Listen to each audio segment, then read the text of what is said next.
Good morning. So the last time I spoke to EO here in Seattle, instead of having 17 minutes, I had 17 hours. So apparently some compression needs to happen. At any rate, you guys are the survivors. You guys are the people who are making businesses grow, and when businesses grow, what do they create that the economy needs? Jobs, of course. What I want to talk about, what percentage of businesses don't make it to this room?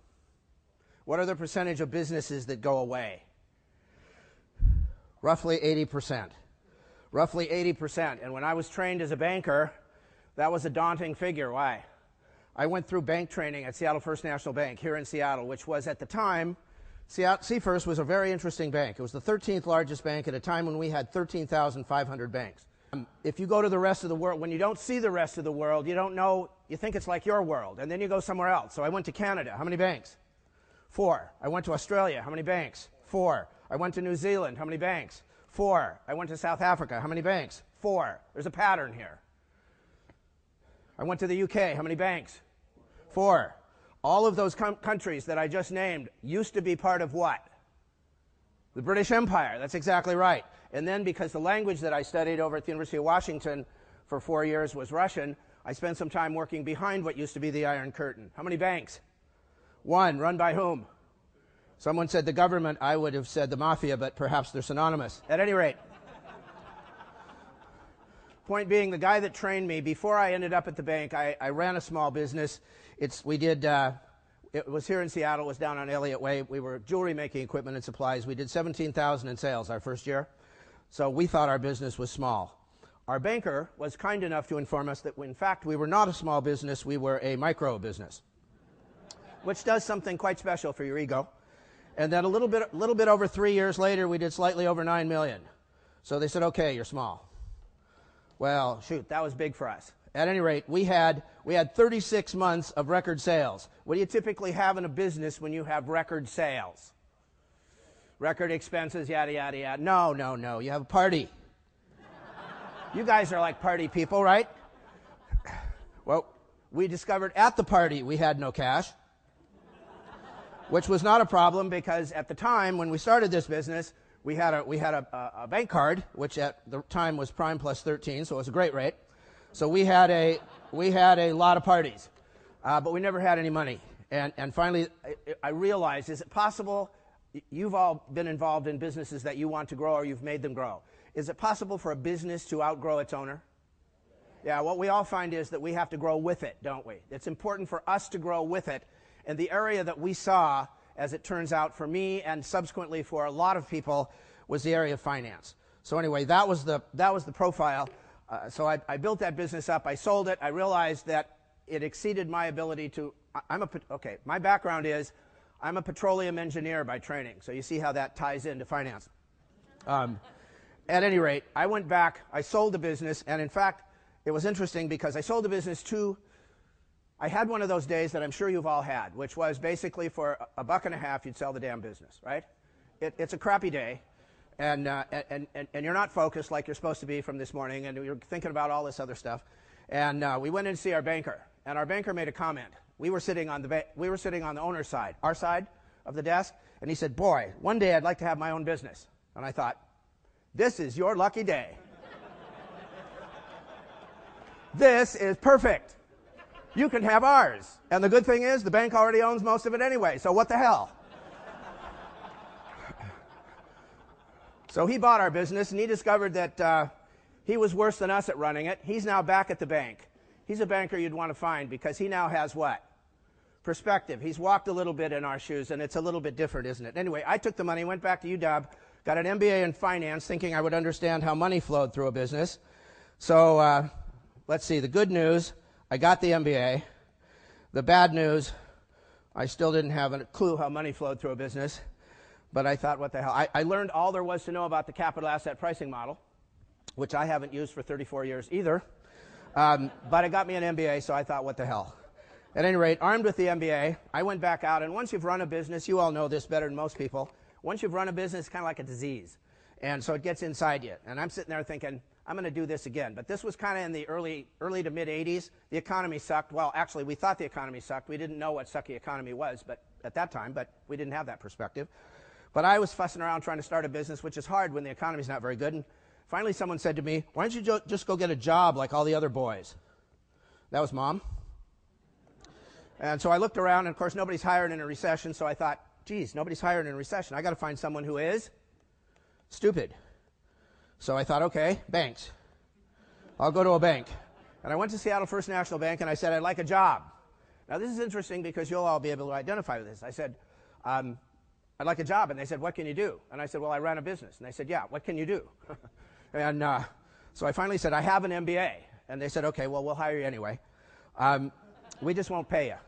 And so I joined that at Seafirst here. And Seafirst, by the way, just so you know, it's not here anymore. It's part of Bank of America. But at the time, it was an incredibly innovative bank. The 13th largest, as I said, out of 13,500 banks. That's a bunch of banks. And first ATMs in the United States, right here in Seattle. Seafirst on the consumer side, on the business side, very innovative.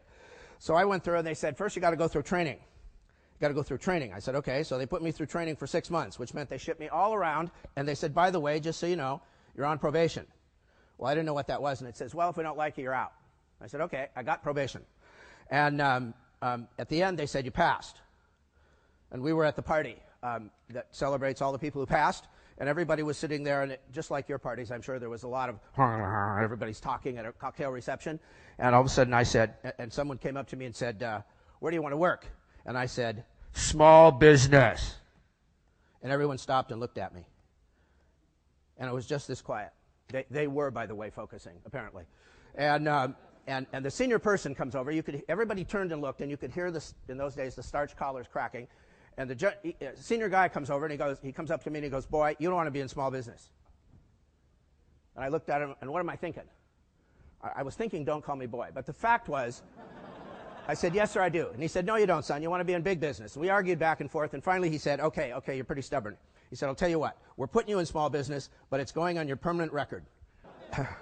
So I showed up in small business. There's a whole bunch of people just like me, fairly intelligent, fairly young at the time, and thought we knew a lot and didn't really know squat. The difference was I was happy. I'm going, these are great people. And it's like they've been rode hard and put away wet, okay? And I said, come on, these are great people. They're going to create jobs. This is cool.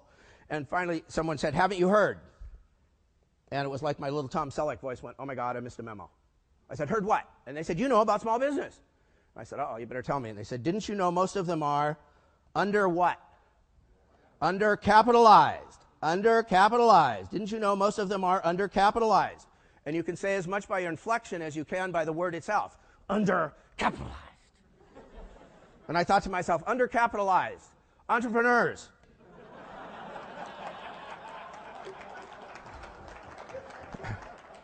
So I go along, and finally they let me out, and they said, okay, you passed. Said, I want to work with business owners. Well, they put me in the credit department. And for about 4 years, a year and a quarter, I saw tons of business owners, but I never saw a human being. I saw them all on what? 2 pieces of paper. And what was my job? I had a 2-word vocabulary for a year and a half. Yes and no. And if we said no, what did people say? Why? And what was the perceived answer of the business community to the banks? Any of you who are parents? Thank you, because. Of course you got that one. Anyway, so we're sitting around the lunchroom one day. I'm calling on business owners now. I worked my way out of the credit department out on the street. First 3 or 4 business owners I called on, I said, I've been looking at your business. It's like that causes that ties to that, and that causes that. And they went, yeah, okay, but my business is what? Different. Everyone thought their business was different. Well, the really cool thing about finance is it doesn't care how old you are. It doesn't care your ethnic background. It doesn't care your gender. It doesn't care where you're from. They operate all the same. But what I found is the dirty secret that Catherine was talking about yesterday when she did her session, the dirty secret, there's a whole lot of people out in the business community who can't read a financial statement. And it's the best tool they had. So anyway, I worked my way out. And then the other thing happened is I was sitting around talking with my 30 business bankers, colleagues. And what are they doing? We're having lunch. And they're all sitting there. Well, actually, they're bitching, okay? And they're bitching about what? You. He's on the overdraft list again. She was late with her loan payment. So I finally said, hold it, guys. These people we're bitching about, they're our customers. Their deposits and their loans pay our salaries. Instead of complaining about them, let's do what? Help them. Help them. And so I said, do this. Give me your top 10 things. There was 30 of them that you wish every business owner knew. And I said, okay, we'll do that, financially speaking. I got 300 things. I cut them into pieces, and I started putting them in buckets, 7 buckets. Plan properly before startup. Do most business owners have a plan? Ah, come on. Of course they have a plan. What's my problem as a banker? I'm sitting 30 inches across the desk. They have it where? Up here. What's my problem? No USB port, right? Cannot export. Got to have it written down. Monitor financial position. People look at the bottom line, and they go, wow, we're okay for another year. Inside those numbers is a story, and we only need 2 pages. If we're J.K. Rowling, we need 700 pages, but in finance, you need 2 pages. That's it. And if we have the right tools, we can make the... Yeah, have you ever had a kid or a grandkid where you give them a book and they open the page and the characters pop up? You know what I'm talking about? We can make those numbers pop up and talk and tell us the story if we have the right tools, and we got them. Understand the relationship between price, volume, and cost. What does my P&L look like? Most of my customers didn't understand that. And I'm going to talk about that today, by the way, just so you know. I'm going to do a workshop at 3:30 where I'm going to take you through a different way of looking at a P&L that not only can help you, but can help those people that you need to help you make a profit, which is whom? Your employees. You think most employees understand how a business actually makes a profit? I think it's questionable at best. Manage cash flow, manage growth. Is it possible to grow too fast? Of course it is. A good salesperson, a good production person, a good ops person can outsell, produce, or ops the capital structure of the company, although that hasn't been a problem for a couple of years now, right? Because we've had kind of a difficult economy. Borrow properly. 2 questions. How much for how long? If you get those right, you're in good shape. If you get those wrong, you're screwed, right? And finally, so think of number 1 as getting in, think of 2 through 6 as getting up, and think of 7 as getting what? Out. And to get out, you also got to have a plan. I asked one of my customers, what's your exit strategy? And he said, well, boy, I elicited that a lot for people. I don't know why. He said, I plan to die. I said, well, that'll do it. So 3:30 to 4:30 today, we're going to take a little bit deeper dive right here and look at and it just requires a little bit of lateral thinking. Secondly, I want to talk just a little bit about, I can't talk about all of these, but I picked one here. So that's kind of the picture. Economically speaking, 2002 to 2007, pretty good economy. Rising tide floats all boats. Then the tide went out, right? In fact, some would say way out, all right? So maybe that's the SS Bear Stearns. This economic thing has been so effective at sending the message that we're supposed to hear in this economy. Not just you in this room, but anybody who's running a business. And I learned it. I had to go all the way to Reykjavik, which is where? Iceland. One of my clients is up there, and they have grocery stores and pharmacies.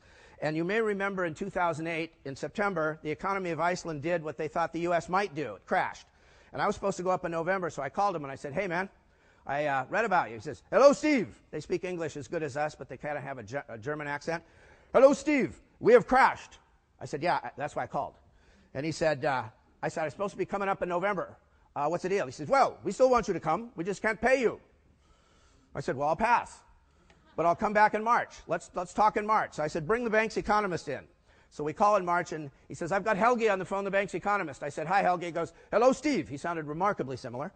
And I said, so how are things? Now, the interesting thing about learning English is a really hard language to learn for a non-native speaker. We have lots of colloquialisms, which means it's a word that's kind of, when you put the words together from your dictionary, it sounds kind of weird, but everybody knows what it means. But it comes out different. And when it comes out different, the cool thing is we hear it. When it comes out the same, we stop hearing it, right? Think teenagers. So he says, I said, so how are things now? And he goes, well, as you Americans are fond of saying, we are still in a handbasket headed for hell. And I went, wow, it's a little thing, isn't it? All right, anyway. The message, it's so clear. Manage better. Manage better. We got less room for error. Come on. And we need info and tools. And that's what Profit Mastery is all about, okay? That's really what it's about. Three-legged stool. Education, benchmarking, and accountability. That's what we put together at the bank. Our market share went from 24 to 29 in the business marketplace in the Pacific Northwest because we worked with our business customers. And we've been doing it ever since. The bank happened to fail in 1984, so I've been doing this on my own ever since around the world. But we find if you can give people that financial piece, they remember you forever. The word, I heard several people already of your speakers say you got to measure. Well, this just happens to be the financial metrics. What gets measured gets managed, and what gets managed gets done. So you got to measure performance is really what you got to measure. All right, monitor financial position. This is going to be really fast because I don't have much time left. The owners and the creditors. This is the piece that kind of starts it all. Put up the money to buy the assets, and of course that's the balance sheet. Business owns assets, all of you, to create sales, and we create sales to make a profit. In this part of the cycle, we work real hard to make it. Now we've made the profit. We try to hide it. Turns out you can run, but you can't hide. So you pay some tax, and then you got three things to do with it. Reinvest, repay debt, and take it home. People ask me, well, how much profit do I need? I say, well, you know that, you know that, you know that. Add them up and prioritize them. I didn't number them, I prioritized them because we all do that in our life. And what drives that is this word. So two pieces. Oh, and by the way, we find profits and cash different places. Income statement, balance sheet. So two pieces. Here's the scorecard. This is your report card. If you were back in grade school at the end of the term, this would be your report card. What did you do when you got a bad report card? You hid it, right? So apparently that's what accountants are for. At any rate, what do I want to say? Gee, we made a picture out of it. Visual finance. We take a scorecard that anybody can do, make a picture out of it, and all of a sudden, we can tell where are the leaks and how big are they. How do we plug them? We've got to find them and quantify them. Going from a scorecard to a roadmap to a summary or plan. Simple model that anybody can do. And yet we've found organizations like Anheuser-Busch, Harley-Davidson, Ace Hardware, Westpac Bank in Australia, all of them could use this model. What's the message here? You got to be able to do what? You got to be able to measure. Dad, you got to be able to measure. You got to be able to measure. What gets measured gets managed. Thank you very much.